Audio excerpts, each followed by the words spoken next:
maka Tuhan sendiri akan menggenapinya. Berkati setiap anak-anak-Mu, mereka yang terus berserah dan membutuhkan Engkau. Biarlah Engkau menjadi jawaban bagi setiap kami Tuhan. Bahkan kalau malam ini kami akan mendengarkan firman-Mu, urapi setiap kami, urapi hamba-Mu yang tidak ada apa-apanya Tuhan. Di dalam nama Tuhan Yesus kami berdoa dan bersyukur. Haleluya. Amin, amin, amin. Baik saudara, kita akan melanjutkan pembacaan firman Tuhan malam hari ini. Namun sebelumnya saya akan membacakan kesaksian seperti biasa, ya, sebab kesaksian akan membangkitkan iman kita. Karena itu terus kirimkan kesaksian saudara ya, pasti satu saat juga akan dibaca. Iya, shalom, selamat malam Ibu Debbie, nama saya Nita. Saya berasal dari kota Manado. Saya mau bersaksi atas kebaikan Tuhan yang begitu nyata dalam kehidupan saya dan keluarga. Saya mulai mengikuti mesbah doa dan mesbah syukur sejak bulan Agustus tahun 2021. Lewat teman baik saya ya, jadi satu dikenalkan teman baiknya ya, mesbah doa. Dan mulai pada saat itu juga sampai sekarang saya masih rajin ikut mesbah doa dan mesbah syukur ya, walaupun kadang memang tidak ikut live-nya. Saya sangat bersyukur setelah ikut mesbah doa dan mesbah syukur. Selama saya hamil, saya diberikan kekuatan lewat firman dan khotbah-khotbah yang Ibu sampaikan. Karena ketika saya hamil, saya mengalami kehamilan yang beresiko dan saya divonis dokter mengalami kehamilan plasenta previa, di mana banyak hal-hal yang kemungkinan akan terjadi pada diri saya dan anak saya yang masih dalam kandungan. Dan akhirnya karena vonis dokter itu saya menjadi sangat khawatir dan ketakutan. Karena saya berpikir bagaimana jika saya mati di saat saya akan melahirkan, atau bagaimana nanti kalau anak saya kena resiko penyakit. Saat itu saya berpikir begitu takut ya, saya pikir ya bagaimana kalau anak saya kena penyakit yang bisa beresiko membawa kematian. Jadi jika terjadi pendarahan yang berlebihan pada saat saya melahirkan nanti. Dan benar Bu, akhirnya pada bulan November 2021 yang lalu saya melahirkan dan saya mengalami pendarahan hebat yang begitu banyak sehingga saya harus memakai tambahan darah. Tapi puji Tuhan, saya dan anak saya selamat dan apa yang saya khawatirkan saat itu tidak terjadi. Ya, saya benar-benar merasakan kuasa dan kebaikan Tuhan atas hidup saya. Sampai saat ini saya ada itu bukan karena kuat dan gagah saya Ibu, tapi semua karena kemurahan dan kebaikan Tuhan. Amin. Dan apa yang selalu Ibu Debbie perkatakan itu selalu saya ingat ya. Ibu selalu mengatakan hidup mati kita itu di tangan Tuhan, bukan di tangannya sakit penyakit. Tuhan Yesus memang dahsyat dan berkuasa Ibu. Ya, amin, amin, amin. Maaf ya Ibu kalau kesaksian saya ini panjang dan ini pun sudah saya buat ya hanya inti-intinya saja. Karena kalau mau diceritakan semua kebaikan Tuhan tidak akan pernah cukup. Amin. Terima kasih Ibu, semoga Ibu dan keluarga selalu diberkati Tuhan dan menjadi berkat bagi banyak orang. Tuhan Yesus memberkati Ibu sekeluarga. Amin, amin, amin. Kita melihat di sini saudara luar biasa ya, satu kesaksian yang sudah kita dengar. Sekali lagi apa yang kita takutkan itu seringkali tidak terjadi ya. Karena mengalami kelainan dalam kehamilan memang sih ya, ketika orang divonis dokter begitu pasti iblis mengintimidasi semuanya. Ya, nanti kamu pendarahan, nanti kamu mati, nanti anakmu keguguran. Wah, itu yang tiap hari dan itu bisa stres, tapi dia bersyukur lewat mesbah doa dan mesbah syukur. Juga semua khotbah-khotbah saya setiap hari dia dikuatkan. Memang kita tidak bisa saudara ya, mendapatkan kekuatan dari sumber yang lain kecuali dari firman Tuhan. Terima kasih Ibu Nita ya. Terima kasih Ibu Nita buat kesaksiannya. Ibu Nita dari Manado. Tuhan memberkati ibu dan anak selalu sehat. Baik saudara, kita akan melanjutkan pembacaan kita hari ini. Kemarin kita sudah membaca tentang bagaimana Yakub berjumpa dengan Esau dan semuanya happy ending. Mereka berpelukan, mereka bertangis-tangisan. Ya, ternyata Esau tidak menyimpan dendam lagi. Esau memeluk dan menciumi Yakub dan akhirnya mereka boleh sama-sama dan saling memaafkan. Nah, hari ini kita akan lanjutkan di Kejadian pasal 34, saudara ya. Judul perikopnya Dina dan Sikem ya. Dina dan Sikem. Pada suatu kali pergilah Dina anak perempuan Lea yang dilahirkan bagi Yakub. Jadi Yakub itu punya anak cuma satu perempuan ya. Kemarin kita sudah baca dari Lea itu dia punya anak itu Dina. Ya, pada satu kali pergilah Dina anak perempuan Lea yang dilahirkan bagi Yakub mengunjungi perempuan-perempuan di negeri itu. Ayat 2, ketika itu terlihatlah ia oleh Sikem, anak Hemor orang Hewi, raja di negeri itu. Lalu Dina itu dilarikannya dan diperkosanya. Ya, jadi raja dari negeri itu di mana ya Yakub tinggal itu namanya Sikem. Dia mengejar anaknya Yakub yang namanya Dina lalu diperkosa. Dan tetapi terikatlah hatinya kepada Dina anak Yakub. Ia cinta kepada gadis itu lalu menenangkan hati gadis itu. 4, Sebab itu berkatalah Sikem kepada Hemor ayahnya, ambillah bagiku gadis ini untuk menjadi istriku. Ayat 5, kedengaranlah kepada Yakub bahwa Sikem sudah mencemari Dina, tetapi anak-anaknya ada di padang menjaga ternaknya. Jadi Yakub mendiamkan soal itu sampai mereka pulang. Jadi Yakub dengar bahwa anaknya diperkosa. Lalu ya saat itu anak laki-lakinya semua lagi di padang, dia belum cerita ya, tetapi ketika mereka pulang dia menceritakan apa yang sudah terjadi. Lalu Hemor ayah Sikem pergi mendapatkan Yakub untuk berbicara dengan dia. Sementara itu anak-anak Yakub pulang dari padang dan sesudah mendengar peristiwa itu orang-orang ini sakit hati dan sangat marah karena Sikem telah berbuat noda di antara orang Israel dengan memperkosa anak perempuan Yakub. Sebab yang demikian itu tidak patut dilakukan. Jadi anak-anak Yakub yang laki-laki ini marah semua, saudara. Ya, karena mereka merasa tidak patut ya diperlakukan seperti itu saudara perempuan mereka. Ayat 8, berbicaralah Hemor kepada mereka itu, hati Sikem anakku mengingini anakmu. Kiranya kamu memberikan dia kepadanya menjadi istrinya. Dan biarlah kita mengambil. Berikanlah gadis-gadis kamu kepada kami dan ambillah gadis-gadis kami. Ya, jadi saudara Sikem ini bukan laki-laki yang tidak bertanggung jawab. Dia memperkosa Dina tapi dia menginginkan Dina menjadi istrinya. Jadi bukan hanya memperkosa dan membiarkannya. Jadi raja ini datang kepada Yakub ya, Hemor ayahnya Sikem untuk meminta Dina menjadi istri anaknya. Dia berkata kita bertukar-tukaran ya, saling kawin begitu saudara ya. Lalu di sini ya kita melihat saudara ayat yang ke-10, ya tinggallah pada kami, negeri ini terbuka untuk kamu, tinggallah di sini, jalanilah negeri ini dengan bebas dan menetaplah di sini. Ayat 11, lalu Sikem berkata kepada ayah anak itu dan kepada kakak-kakaknya, biarlah kiranya aku mendapat kasihmu, aku akan memberikan kepadamu apa yang kamu minta. Jadi dia tanggung jawab saudara. Bahkan ayahnya berkata, ya kamu menumpang di negeriku, ya tinggal saja di sini, terbuka pintu bagimu semua.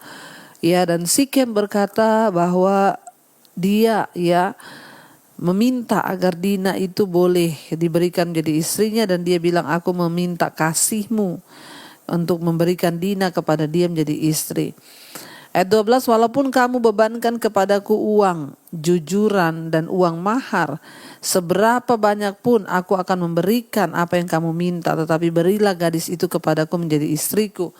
Jadi Sikem benar-benar menginginkan Dina, dia bilang mau minta uang berapa aja silahkan, asal aku mau Dina jadi istriku. Ayat 13, lalu anak-anak Yakub menjawab Sikem dan Hemor ayahnya dengan tipu muslihat, karena Sikem telah mencemari Dina adik mereka itu. Ya, ayat 14, berkatalah mereka kepada kedua orang itu, kami tidak dapat berbuat demikian, memberikan adik kami kepada seorang laki-laki yang tidak bersunat, sebab hal itu aib bagi kami. Ayat 15, hanyalah dengan syarat ini kami dapat menyetujui permintaanmu. Kamu harus sama seperti kami, yaitu setiap laki-laki di antara kamu harus disunat. Ayat 16, barulah kami akan memberikan garis-garis kami kepada kamu dan mengambil garis-garis kamu. Maka kami akan tinggal padamu dan kita akan menjadi satu bangsa. Ayat 17, tetapi jika kamu tidak mendengarkan perkataan kami dan kamu tidak disunat, maka kami akan mengambil kembali anak itu lalu pergi. Lalu Hemor dan Sikem anak Hemor menyetujui usul mereka. Dan orang muda itu tidak bertangguh melakukannya sebab ia suka kepada anak Yakub. Lagi pula ia seorang yang paling dihormati di antara seluruh kaum keluarganya. Demi cintanya saudara, akhirnya mereka melakukan sunat, ya, padahal mereka itu tidak bersunat, ya, orang Kanaan. Tapi karena diminta oleh anak-anak Yakub, ya, mereka bilang, bagaimana kami bisa menerima kamu yang tidak bersunat? Akhirnya Sikem dan orang tuanya mau. Kenapa? Karena ya Sikem ini dia sangat mencintai Dina. Dia seorang muda yang tidak bertangguh kelakuannya dan dia yang tidak bertangguh melakukannya untuk disunat sebab ia itu seorang terpandang. Ia anaknya raja, saudara, dihormati di seluruh kaum keluarganya. Ayat 20, lalu pergilah Hemor dan Sikem anaknya itu ke pintu gerbang kota mereka dan mereka berbicara kepada penduduk kota itu. Orang-orang itu mau hidup damai dengan kita, biarlah mereka tinggal di negeri ini dan menjalaninya dengan bebas. Bukankah negeri ini cukup luas untuk mereka? Maka kita dapat mengambil garis-garis mereka menjadi istri kita dan kita dapat memberikan garis-garis kita kepada mereka. Namun hanya dengan syarat ini orang-orang itu menyetujui tinggal bersama-sama dengan kita sehingga kita menjadi satu bangsa, yaitu setiap laki-laki di antara kita harus disunat seperti mereka bersunat. Ayat 23, ternak mereka, harta benda mereka dan segala hewan mereka, bukankah semua itu akan menjadi milik kita? Hanya biarlah kita menyetujui permintaan mereka sehingga mereka tetap tinggal pada kita. 24, maka usul Hemor dan Sikem anaknya itu didengarkan oleh semua orang yang datang dikumpul di pintu gerbang kota itu. Lalu disunatlah setiap laki-laki, yakni setiap orang dewasa di kota itu. 25, pada hari ketiga ketika mereka sedang menderita kesakitan, datanglah dua anak Yakub, yaitu Simeon dan Lewi kakak-kakak Dina. Setelah masing-masing mengambil pedangnya menyerang kota itu dengan tidak takut-takut serta membunuh setiap laki-laki. Juga Hemor dan Sikem anaknya dibunuh mereka dengan mata pedang. Dan mereka mengambil Dina dari rumah Sikem lalu pergi. Ayat 27, kemudian datanglah anak-anak Yakub merampasi orang-orang yang terbunuh itu. Lalu menjarah kota itu karena adik mereka telah dicemari. 28, kambing dombanya dan lembu sapinya, keledainya dan segala yang ada di dalam dan di luar kota itu dibawa mereka. Segala kekayaannya, semua anak-anaknya dan perempuannya ditawan dan dijarah mereka. Juga seluruh yang ada di rumah-rumah. Yakub berkata kepada Simeon dan Lewi, kamu telah mencelakakan aku dengan membusukkan namaku kepada penduduk negeri ini, kepada orang Kanaan dan orang Feris, padahal kita ini hanya sedikit jumlahnya. Apabila mereka bersekutu melawan kita, tentulah mereka akan memukul kita kalah dan kita akan dipunahkan, aku beserta seisi rumahku. Tetapi jawab mereka, mengapa adik kita diperlakukannya seperti seorang perempuan sundal? Saudara, ya tidak disangka, ya anak Yakub tidak bisa menerima ya perbuatan jahat dari Sikem. Mereka menyuruh bersunat ketika semua laki-laki lagi disunat. Pada hari yang ketiga itu lagi kesakitan, tidak bisa lari. Mereka mengambil pedangnya, saudara. Di sini dikatakan ya anak laki-laki Yakub. Ya, mereka mengambil pedang. Ya, mereka membunuh semua orang dewasa, laki-laki pada hari ketiga. Ketika mereka sedang menderita kesakitan, habis disunat, tidak bisa lari, tidak bisa ngelawan kesakitan. Ya, dua anak Yakub, Simeon dan Lewi, kakak-kakak Dina, mereka main hakim sendiri tanpa bertanya kepada ayahnya Yakub. Padahal ini sudah semua dibicarakan baik-baik. Sikem tidak melarikan tanggung jawabnya, tetapi mereka sudah emosi, saudara. Orang tuh kalau emosi bahaya ya. Kita belajar dari sini Mereka membunuh satu kota, semua yang ada laki-laki di kota itu. Ya, jadi Sikem ini mungkin adalah korban dari cinta pada pandangan pertama. Namun tindakannya bersifat jahat, sebab ia tidak hanya berdosa terhadap Dina, tapi ia juga berdosa terhadap seluruh keluarga. Memang Sikem melakukan dosa. Ya, perbuatannya itu sangatlah besar, menodai nama keluarga Yakub, ya. Bahkan pernyataan cinta Sikem kepada Dina bukan alasan untuk membenarkan kejahatannya untuk memperkosa Dina. Ya, hati-hati, karena dosa akhirnya badan binasa. Tapi kita juga belajar di sini, saudara, mengapa Simeon dan Lewi mengambil tindakan yang demikian kejam terhadap kota Sikem. Keluarga Yakub memandang diri mereka sebagai keluarga yang dipisahkan dari orang lain. Dan Allah menginginkan mereka tetap terpisah dari lingkungan kafir yang ada di sekitar mereka. Namun kakak beradik itu salah mengira bahwa dipisahkan itu berarti mereka harus membunuh. Sikap arogan ini membawa kepada penyembelihan yang mengerikan atas orang-orang yang tak bersalah. Ketika Sikem memperkosa Dina, akibatnya jauh lebih besar daripada yang dapat dibayangkan. Kakak-kakak Dina menjadi sangat marah dan membalas dendam, rasa sakit hati, bahkan rasa ditipu akan mengakibatkan bahkan pembunuhan. Dosa seksual itu bersifat menghancurkan, karena memang akibatnya luar biasa, saudara. Dan saat mereka berusaha membalas dendam terhadap Sikem, Simeon dan Lewi berbohong. Bahkan mereka mencuri dan membunuh. Keinginan mereka akan menuntut keadilan itu memang benar, karena mereka merasa adik mereka sudah dinodai. Tetapi cara mereka untuk mendapatkan keadilan itu salah. Tidak dibenarkan. Mereka main hakim sendiri. Karena dosa mereka, ayah mereka mengutuk mereka menjelang ajalnya. Bahkan beberapa generasi sesudah itu keturunan mereka kehilangan bagian tanah perjanjian yang telah dibagikan untuk mereka. Jadi saudara, hati-hati. Jangan membalas jahat dengan jahat, tapi serahkanlah pembalasan itu kepada Allah, supaya kita tidak menanggung dosa yang mengerikan. Kita belajar di sini mencari keadilan itu baik, tapi jangan dengan cara kita sendiri, karena kita ini bisa salah, tapi Tuhan tuh gak pernah salah. Baik, mari kita renungkan firman ini, saudara. Terima kasih Tuhan, kami belajar hari ini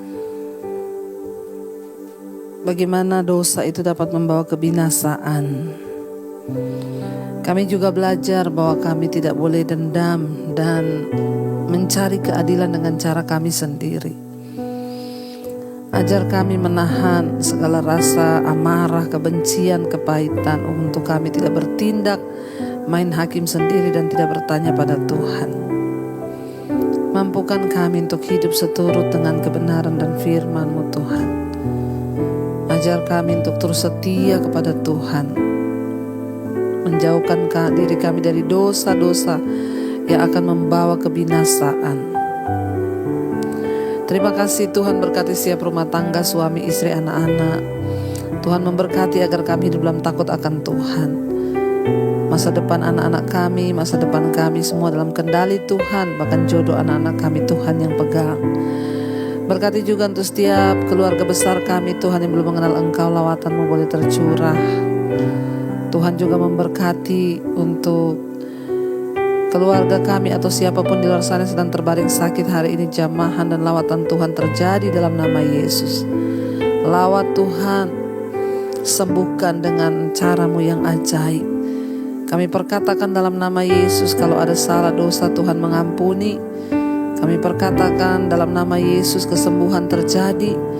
Kami berdoa Tuhan, anugerah-Mu turun. Terima kasih Bapa, terutama sembuhkan jiwa kami agar selalu kami ada ucapan syukur. Berkati setiap mereka yang ada di dalam masalah-masalah yang berat, masalah keuangan, ekonomi, hutang piutang, yang hari-hari ini Tuhan sedang berencana menjual aset. untuk menyelesaikan segala masalah keuangan. Tuhan turut bekerja mendatangkan kebaikan. Kami percaya Tuhan sanggup membukakan jalan. Berkati setiap mereka juga Bapa yang bergumul, yang terikat dengan dosa-dosa, kenajisan, percabulan, homoseksual, lesbian, yang terikat dengan perselingkuhan. Tuhan sucikan dan kuduskan, lepaskan Bapa. Tuhan juga terus memberkati mereka yang terikat dengan rokok, minuman keras, obat-obatan terlarang, yang terikat dengan kepahitan, amarah, kebencian, dendam, yang terikat dengan obat tidur, obat penenang, narkoba. Kami tolak, patahkan, hancurkan dalam nama Yesus. Segala kekhawatiran, ketakutan yang menghimpit kami tolak dalam nama Yesus. Kami dilepaskan. Berkati setiap mereka juga yang rindu punya keturunan. Tuhan bukakan kandungan yang tertutup dalam nama Yesus, sehingga anak keturunan ilahi boleh Tuhan percayakan. Berkati mereka yang berkekurangan, Tuhan Engkau mencukupkan. Berkati bangsa dan negara kami Indonesia, lawatan Tuhan terjadi, shalom atas Indonesia. Biar anugerah-Mu melimpah bagi bangsa kami Tuhan. Curahkanlah berkat atas bangsa ini, hujan pertobatan tercurah, pemulihan terjadi. Berkati Bapak Presiden Jokowi, wakilnya, seluruh jajaran kabinet yang ada, TNI Polri, Tuhan lindungi Indonesia aman tentram dalam tangan-Mu Bapak. Tuhan juga terus memberkati untuk semua bangsa-bangsa yang ada di 5 benua, Asia, Afrika, Amerika, Eropa, Australia. Tuhan lawat dan jamah semua bangsa-bangsa, terutama setiap mereka yang terus berdoa dan setia mencari wajah-Mu. Lawatan Tuhan terjadi. Berkati Bapa untuk setiap anak-anak-Mu di tengah masa pandemi ini. Kami berdoa tidak ada kematian massal, yang ada pertobatan dan kesembuhan massal. Mari buka hati dan tangan-Mu saudara. Terimalah kiranya berkat dari Allah Bapa, cinta kasih Tuhan Yesus Kristus, penyertaan Allah Roh Kudus menyertai hidupmu mulai hari ini, bahkan sampai kali yang kedua Tuhan Yesus datang menjemput kita semua. Nama kita tercatat di dalam kitab kehidupan. Dalam nama Tuhan Yesus yang percaya diberkati Tuhan, katakan bersama, amin, amin, amin. Tuhan Yesus memberkati. Shalom dan Immanuel. And there I find you in